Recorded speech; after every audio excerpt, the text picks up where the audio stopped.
بندہ سمجھتا ہے میں سودی کاروبار کر رہا ہوں، لیکن اس کے باوجود بھی میرا کاروبار تو چل رہا ہے۔ میں سودی کاروبار کر رہا ہوں، لوگ تو میری عزت کر رہے ہیں، مسجد کی کمیٹی کا میں صدر بھی ہوں، میں معززین شہر میں شامل بھی ہوں، لوگ مجھے جلسوں میں مہمان خصوصی بھی بلاتے ہیں، میں ایم پی اے بھی منتخب ہو گیا ہوں، مجھے وزارت کا قلمدان بھی سونپ دیا گیا ہے۔ وہ میاں اللہ کی نظر میں ان چیزوں کی اہمیت ہی نہیں ہے۔ یہ چیزیں ہوتی کیا ہیں؟ وہ یہ نہیں چھینتا، وہ ہدایت چھینتا ہے۔ وہ روٹی نہیں چھینتا، وہ تو نمرود کو بھی روٹی دیتا تھا۔ اس نے کبھی سورج کو منع نہیں کیا کہ اس کے گھر میں روشنی نہ کر، یہ حامان کا گھر ہے، یہ قارون کا گھر ہے، یہ میرے دشمنوں کا گھر ہے، اس کے گھر میں روشنی نہیں ہونی چاہیے۔ چاند کو کہتا ہے اپنی کرنیں بکھیر، سورج کو کہتا ہے اپنی روشنی بکھیر۔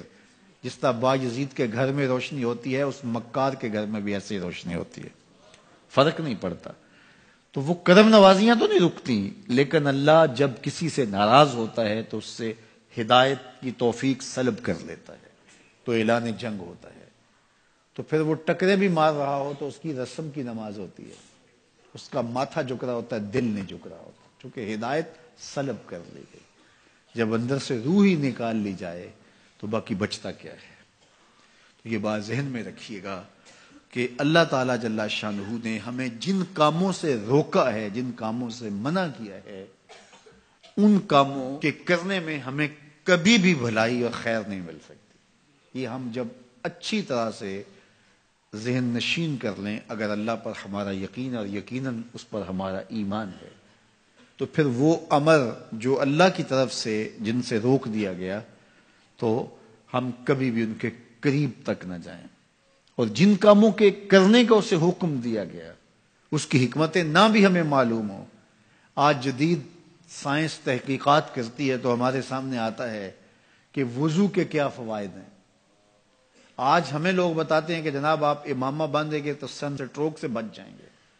آج دنیا تحقیق اور جستجو کر کے نماز اور دوران خون اور جو ہے وہ نماز کی برکتیں اور کتنی بیماریوں سے نماز کے ذریعے سے بچنے کی کہانیاں سناتے ہیں۔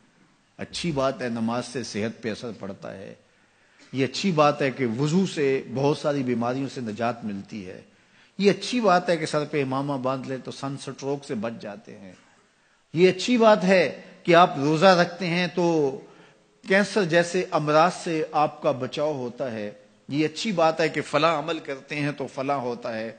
لیکن صاحب ہم سن سٹروک سے بچنے کے لیے امامہ نہیں باندھتے، ہم محمد عربی کی ادا کے لیے باندھتے ہیں۔ دوران خون کے لیے نماز نہیں پڑھتے، ہم رب کے حضور سجدہ ریزی کے لیے اس کے حضور اپنی نیاز مندیوں کا سر جھکاتے ہیں۔ تو حکمتیں بھی ہیں، وہ برکتیں ذیل میں آتی ہیں۔ تو یہ بات ذہن میں رکھیے گا کہ حکمتیں معلوم نہ بھی ہوں تو ہم عمل کرتے ہیں۔ یہی تو ہے کہ یومنون بالغیب۔